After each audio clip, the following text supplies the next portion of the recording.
A Family by Guy de Maupassant. I was to see my old friend, Simon Radovan, of whom I had lost sight for 15 years. At one time he was my most intimate friend, the friend who knows one's thoughts, with whom one passes long, quiet, happy evenings, to whom one tells one's secret love affairs, and who seems to draw out those rare, ingenious, delicate thoughts born of that sympathy that gives a sense of repose. For years we had scarcely been separated. We had lived, traveled, thought and dreamed together, had liked the same things, had admired the same books, understood the same authors, trembled with the same sensations, and very often laughed at the same individuals, whom we understood completely by merely exchanging a glance. Then he married. He married quite suddenly, a little girl from the provinces who had come to Paris in search of a husband. How in the world could that little thin, insipidly fair girl, with her weak hands, her light, vacant eyes, and her clear, silly voice, who was exactly like 100,000 marriageable dolls, have picked up that intelligent, clever young fellow? Can anyone understand these things? No doubt he had hoped for happiness, simple, quiet, and long-enduring happiness, in the arms of a good, tender, and faithful woman. He had seen all that in the transparent looks of that schoolgirl with light hair. He had not dreamed of the fact that an active, living, and vibrating man grows weary of everything as soon as he understands the stupid reality, unless indeed he becomes so brutalized that he understands nothing whatever. What would he be like when I meet him again? Still lively, witty, light-hearted, and enthusiastic, or in a state of mental torpor induced by provincial life? A man may change greatly in the course of 15 years. The train stopped at a small station, and as I got out of the carriage, a very stout man with red cheeks and a big stomach rushed up to me with open arms, exclaiming, "George!" I embraced him, but I had not recognized him. And then I said in astonishment, "By Jove, you have not grown thin!" And he replied with a laugh, "What did you expect? Good living, a good table, and good nights, eating and sleeping, that is my existence." I looked at him closely, trying to discover in that broad face the features I held so dear. His eyes alone had not changed, but I no longer saw the same expression in them, and I said to myself, if the expression be the reflection of the mind, the thoughts in that head are not what they used to be formerly, those thoughts which I knew so well. Yet his eyes were bright, full of happiness and friendship, but they had not that clear, intelligent expression which shows as much as words the brightness of the intellect. Suddenly he said, "Here are my two eldest children." A girl of 14 who was almost a woman, and a boy of 13 in a dress of a boy from Lycée, came forward in a hesitating and awkward manner, and I said in a low voice, "Are they yours?" "Of course they are," he replied, laughing. "How many you have?" "5. There are 3 more at home." He said this in a profound, self-satisfied, almost triumphant manner, and I felt profound pity, mingled with a feeling of vague contempt for this vainglorious and simple reproducer of his species. I got into a carriage which he drove himself, and we set off through the town, a dull, sleepy, gloomy town, where nothing was moving in the streets except for a few dogs and 2 or 3 maidservants.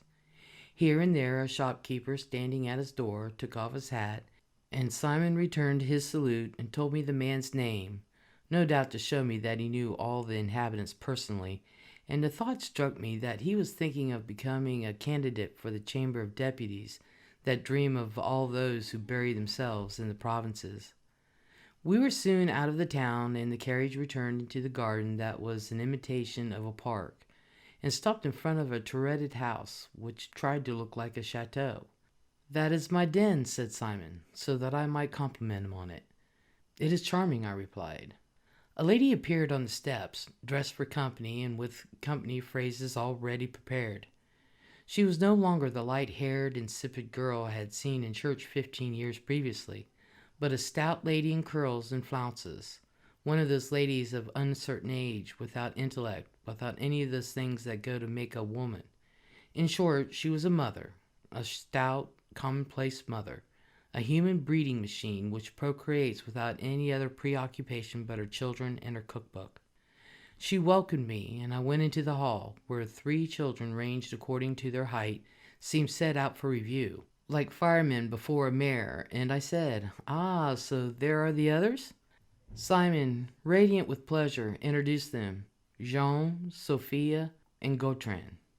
The door of the drawing room was open. I went in, and in the depths of an easy chair, I saw something trembling. A man, an old, paralyzed man. Madame Radivin came forward and said, "This is my grandfather, monsieur. He is 87. And then she shouted into the shaking old man's ears, "This is a friend of Simon's, papa." The old gentleman tried to say good day to me, and he muttered, "Wah, wah, wah," and waved his hand, and I took a seat, saying, "You are very kind, monsieur." Simon had just come in, and he said with a laugh, "So you have made Grandpa's acquaintance. He is a treasure, that old man. He is the delight of the children, but he is so greedy that he almost kills himself at every meal. You have no idea what he would eat if he were allowed to do so as he pleased. But you will see, you will see. He looks at all the sweets as if they were so many girls. You never saw anything so funny. You will see presently." I was then showed to my room to change my dress for dinner, and hearing a great clatter behind me on the stairs, I turned around and saw that all the children were following me behind their father, to do me honor, no doubt. My windows looked out across the dreary, interminable plain, an ocean of grass, of wheat, and of oats, without a clump of trees or any rising ground, a striking and melancholy picture of the life which they must be leading in that house. A bell rang. It was for dinner, and I went downstairs. Madame Radivin took my arm in a ceremonious manner, and we passed into the dining room. A footman wheeled in the old man in his armchair. He gave a greedy and curious look at the dessert as he turned his shaking head with difficulty from one dish to another. Simon rubbed his hands. "You will be amused," he said, and all the children, understanding that I was going to be indulged with the sight of their greedy grandfather, began to laugh, while their mother merely smiled and shrugged her shoulders, and Simon, making a speaking trumpet of his hands, shouted at the old man, "This evening there is sweet creamed rice." The wrinkled face of the grandfather brightened, and he trembled more violently from head to foot, showing that he had understood and was very pleased. The dinner began. "Just look," Simon whispered. The old man did not like the soup, and refused to eat it, but he was obliged to do it for the good of his health, and the footman forced the spoon into his mouth, while the old man blew so energetically, so as not to swallow the soup, that it was scattered like a spray all over the table and over his neighbors. The children writhed with laughter at the spectacle, while their father, who was almost amused, said, "Is not the old man comical?"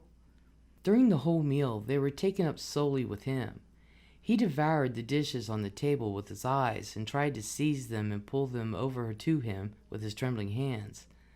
They put them almost within his reach, to see his useless efforts, his trembling clutches at them, the piteous appeal of his whole nature, of his eyes, of his mouth, and of his nose as he smelt them, and he slobbered on his table napkin with eagerness, while uttering inarticulate grunts, and the whole family was highly amused at this horrible and grotesque scene.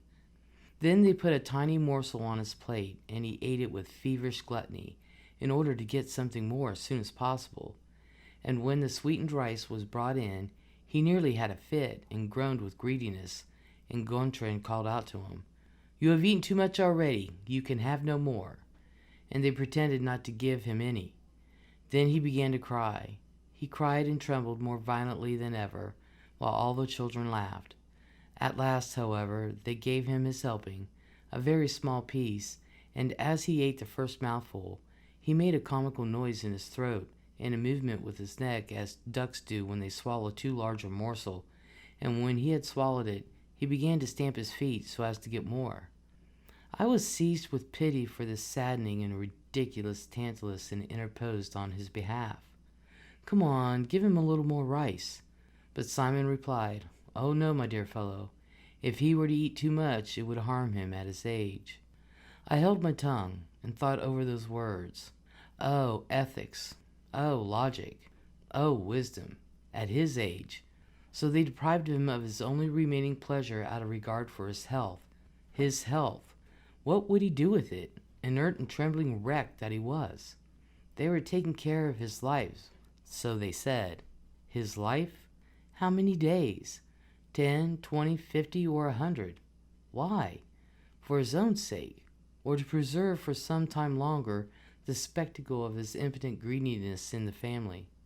There was nothing left for him to do in this life, nothing whatever. He had one single wish left, one sole pleasure. Why not grant him that last solace until he died? After we had played cards for a long time, I went up to my room and to bed. I was low-spirited and sad,